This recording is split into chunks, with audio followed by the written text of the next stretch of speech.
World War II air combat is remembered for glamorous machines. The Spitfire, the Mustang, the Messerschmitt Bf 109. But America's first widely used fighter wasn't glamorous. It was already outdated before the war even properly began. That was the Curtiss P-40 Warhawk, a plane born behind schedule with compromises baked into its design, and one that ended up in every theater of war anyway. The story begins in the late 1930s, when aviation was in a period of rapid transformation. The British were fielding the sleek Spitfire. The Germans had the modern Bf 109, a fast, nimble machine that embodied the future of air combat. And in the United States, the Curtiss company was still iterating on the P-36 Hawk, a radial engine fighter that was, to put it politely, out of its depth against European competition. So how do you get a new fighter in a hurry when you're already behind? Curtiss had a simple answer: don't invent one. Instead, take the P-36 airframe, rip out the radial engine, and bolt in an Allison V1710 liquid-cooled inline. Voila, the P-40 was born.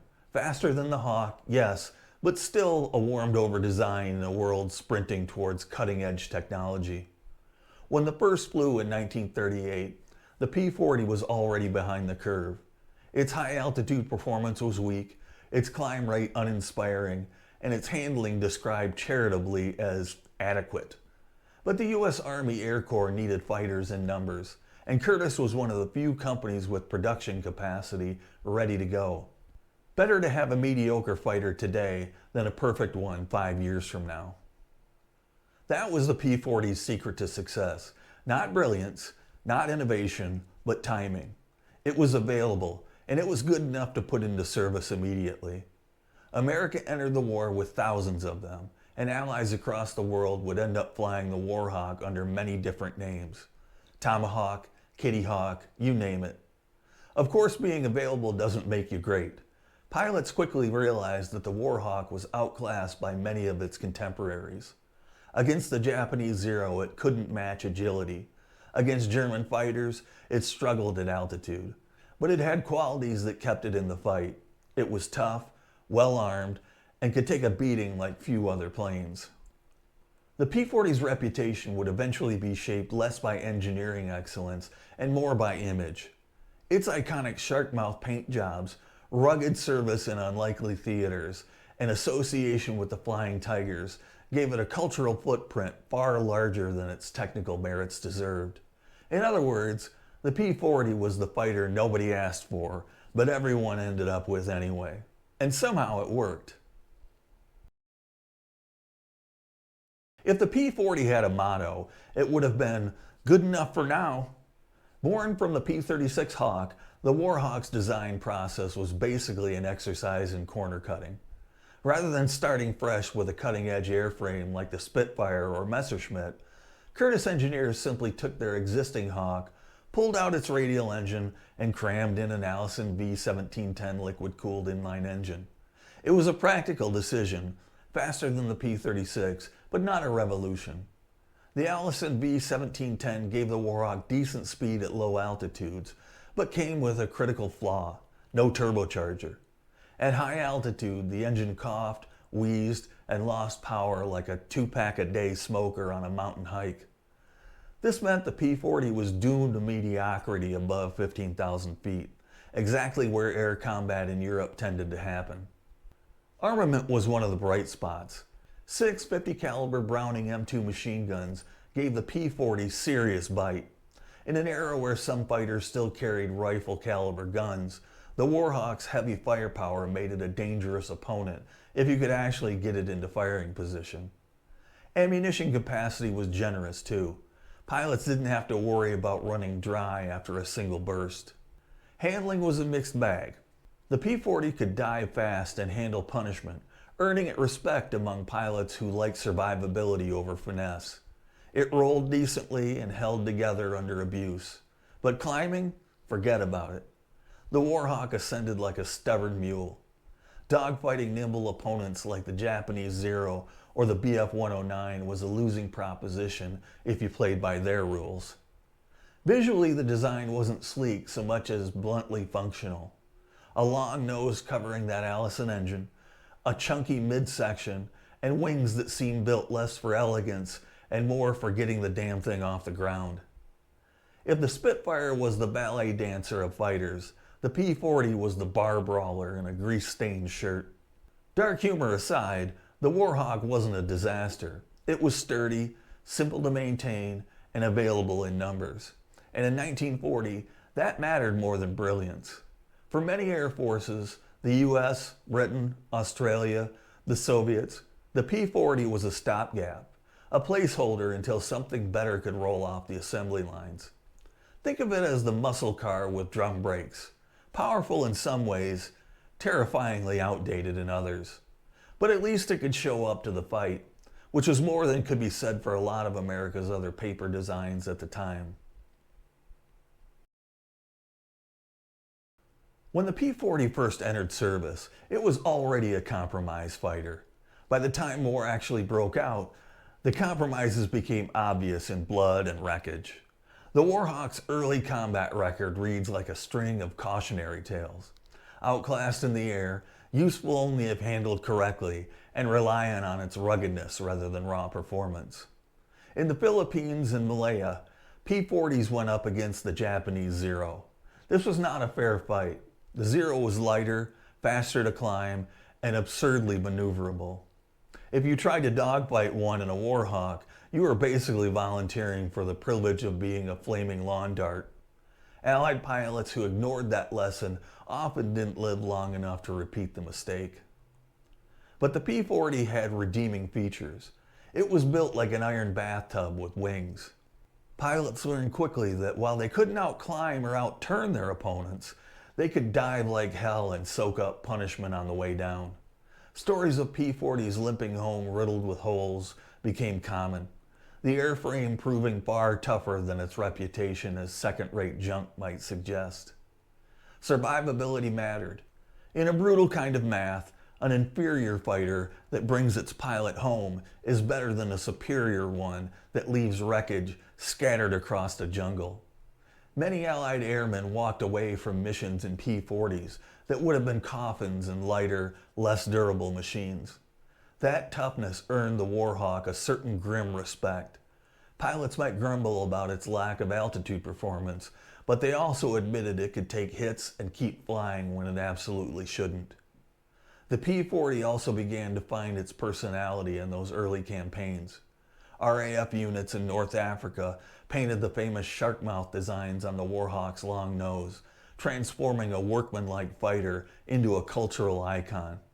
It didn't make the plane faster or more agile, but it sure made it look mean. And in war, intimidation is sometimes half the battle. Of course, the nose art couldn't cover the truth. In early combat, the Warhawk was often cannon fodder. Against elite Axis aircraft, its limitations were obvious. But with discipline, diving tactics, and the advantage of numbers, it could still inflict losses. If the P-40 had a reputation in 1941 and 1942, it was this: not glamorous, not feared, but stubborn. A fighter with teeth painted on because it had to remind everyone, including itself, that it was still in the fight. If the Curtiss P-40 had a claim to fame, it isn't because of its performance specs or engineering brilliance. It's because of a mercenary band of Americans who painted snarling teeth on its nose and flew it into legend. Enter the Flying Tigers. Officially called the American Volunteer Group, the Flying Tigers were a collection of U.S. pilots recruited by Claire Chennault to fight for China before America had even entered World War II. On paper, it was a noble mission: protect Chinese cities and supply routes from Japanese bombing raids. In reality, it was also a publicity stunt with a payroll. These weren't volunteers in the romantic sense. They were paid handsomely, with bonuses for each Japanese aircraft shot down. Nothing says patriotism quite like a kill-based commission check. The AVG flew P-40s because that's what they were given. Chennault knew his planes were slower and less agile than the Japanese Zeros they faced, but he drilled his pilots in tactics that played to the Warhawk's limited strengths. No dogfights, no climbing contests, dive in, shoot, and get the hell out. The P-40's rugged frame and heavy .50 caliber armament made it dangerous in a slashing attack, and its superior dive speed gave pilots an exit ramp when things got too hairy.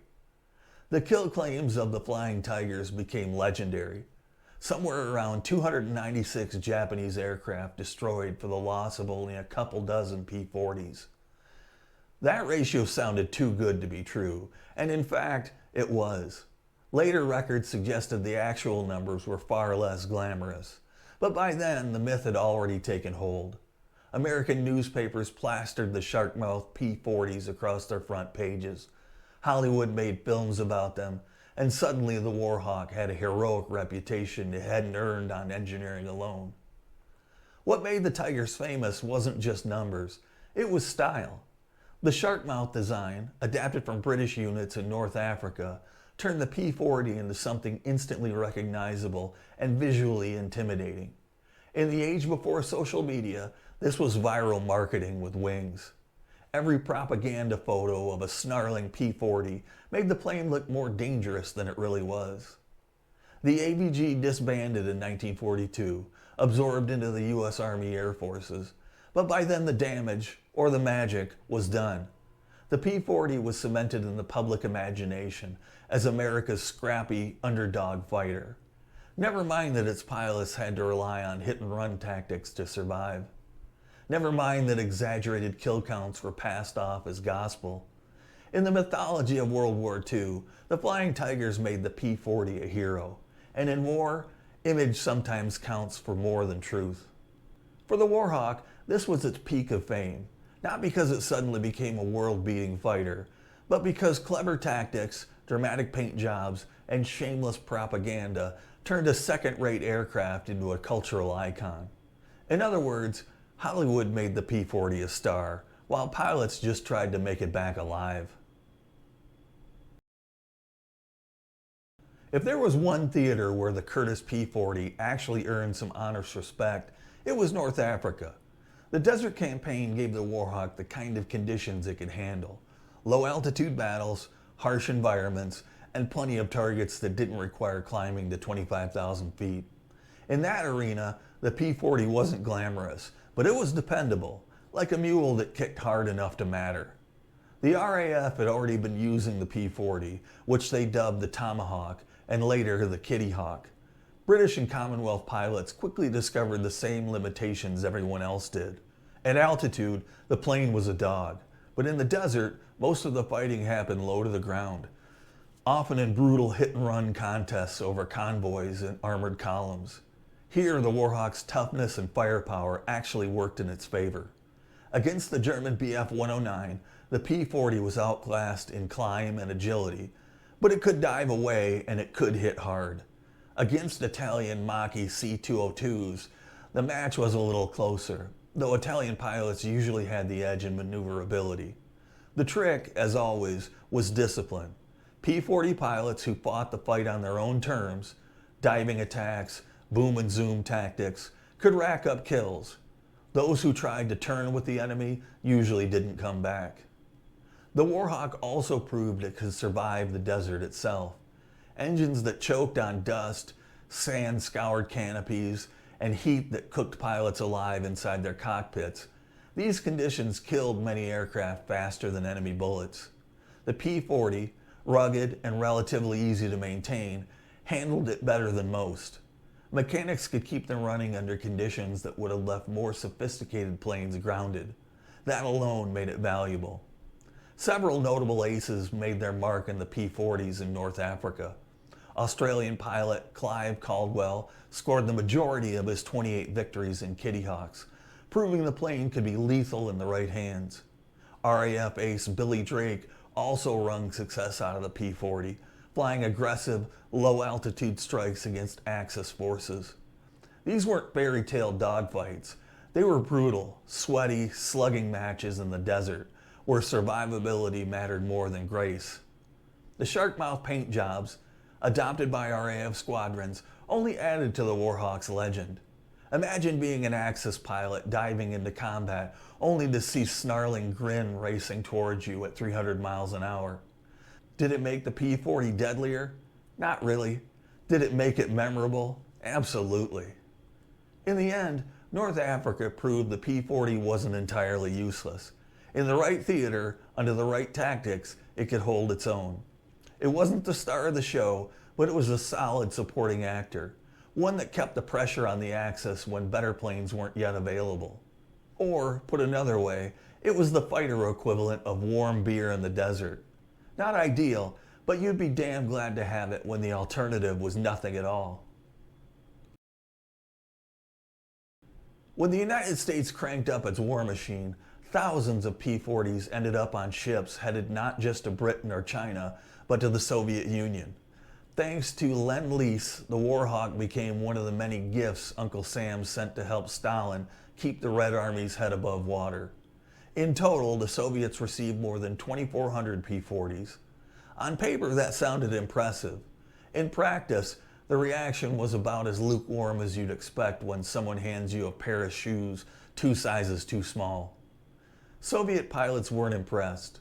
The P-40's weaknesses lined up perfectly with the things they cared about most: climb rate and high altitude performance. The Eastern Front saw frequent fights at medium altitude, where German Bf-109s and FW-190s had a clear edge. Against them, the Warhawk was a plodding target. Soviet pilots joked that flying one was like dragging an anvil through the sky. That said, they weren't completely useless. The Soviets quickly figured out that the P-40's durability and heavy firepower made it decent for ground attack missions. Strafing German convoys, smashing troop positions, and ambushing low-flying aircraft were jobs the Warhawk could handle. With 6 50 caliber machine guns, it packed a punch that could turn trucks and infantry into kindling. In this role, it was less a fighter and more a blunt instrument of harassment. Compared to Soviet-built aircraft like the Yak-1 or Lag-3, the P-40 was tougher but far less nimble. Pilots who had the choice usually preferred the homegrown designs. The Warhawk ended up being flown by less experienced or less favored units, who did their best with the hand-me-down American iron.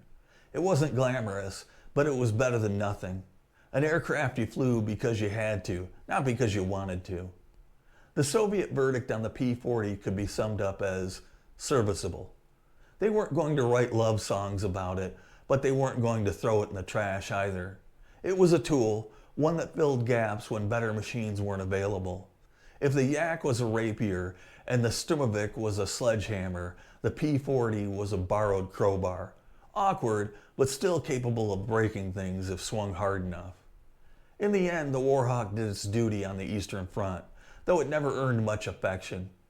Stalin accepted them the way you accept socks at Christmas. You'll use them, sure, but you're not bragging to the neighbors. And for the P-40, that was about as good a review as it was going to get in Soviet service.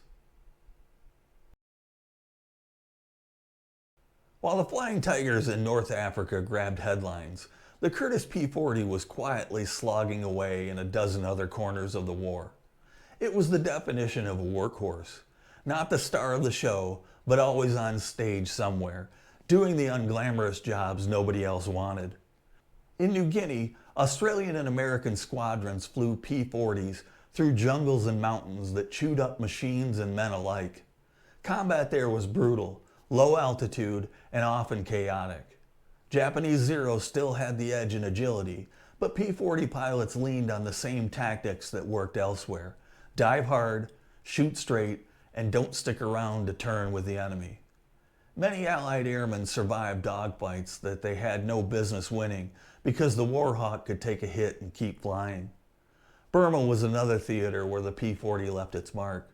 Flying supply line protection and ground attack missions, the Warhawks helped keep the Burma Road open long enough to matter. Pilots in this theater sometimes joked that the P-40 wasn't so much a fighter as a flying sandbag. Heavy, dependable, and good at absorbing punishment while the real work happened around it. Even in the far-flung Aleutian Islands, P-40s went to work. Harsh weather, freezing conditions, and long stretches of utter boredom defined that campaign more than enemy contact.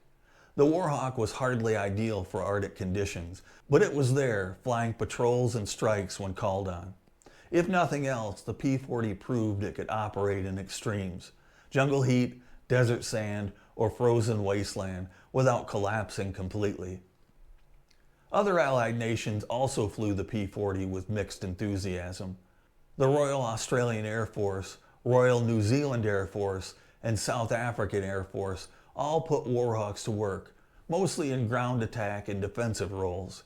They weren't anyone's favorite plane, but they were available in numbers, and wartime doesn't give you the luxury of choice. Post-war countries like Brazil, Turkey, and even some in the Middle East kept P-40s flying for years, long after they were obsolete by first-rate standards. The Warhawk's global footprint was staggering. From tropical jungles to desert sandstorms to frozen tundra, there was almost no theater where it didn't at least make an appearance. The price of being good enough was that you got sent everywhere, even where you didn't belong. For better or worse, the P-40 was the hand-me-down jacket of World War II aviation, passed around, worn thin, but still doing its job until there was nothing left to give. By now it should be obvious the Curtiss P-40 was a bundle of contradictions. It was a fighter that could win battles in the right circumstances and lose them catastrophically in the wrong ones. Pilots both cursed it and praised it, sometimes in the same breath. To understand the Warhawk's place in history, you have to look squarely at its strengths, weaknesses, and a few quirks that made it unforgettable. First, the strengths. The P-40 was tough. This was not an elegant plane, but it was built to take abuse. Pilots routinely brought home machines that looked like flying colanders, holes punched through wings and fuselage, sometimes with cylinders blown off the engine. Where more fragile aircraft would have disintegrated, the Warhawk had a bad habit of refusing to die. That stubbornness saved lives, which pilots never forgot. Its firepower was another major asset. 6 50 caliber Browning machine guns made the P-40 a heavy hitter. Each burst could shred aircraft, trucks, or unlucky infantry on the ground. Compared to contemporaries that still relied on rifle caliber guns, the Warhawk brought serious hardware to the fight. Add to that its ability to dive like a brick with wings, and you had a machine perfect for boom and zoom tactics or ground attack work. Now the weaknesses. Altitude was the big one. The Allison V1710 engine lacked a turbocharger, which meant the P-40 gasped for air above 15,000 feet. Against opponents who thrived at higher altitudes, it was simply out of its league. Climb rate was equally dismal. Dogfighting a Zero or a BF-109 was a losing game unless you had a massive advantage going in. The Warhawk demanded discipline. Fight only on your terms, or you'll end up a smoking crater. Then there were the quirks, the weird little details that gave the P-40 its personality. Its long nose made forward visibility a nightmare during takeoffs and landings. The cockpit was cramped with visibility issues that left many pilots muttering unkind things about Curtiss engineers. Yet despite these frustrations, the P-40 became one of the most recognizable fighters of the war, thanks to nose art. Morale matters in war, and if painting a fighter like a monster made you feel a little braver about flying it, then it was worth every drop of paint. Summing it up, the P-40 wasn't the best at anything except reminding people how bad things could be without it. Tough, well-armed, and stubbornly serviceable, it embodied the grim humor of a warplane you didn't love but had to respect. For every pilot who swore at its sluggish climb, there was another who blessed its ability to drag them home in one piece. And in the end, survival counted for more than style points.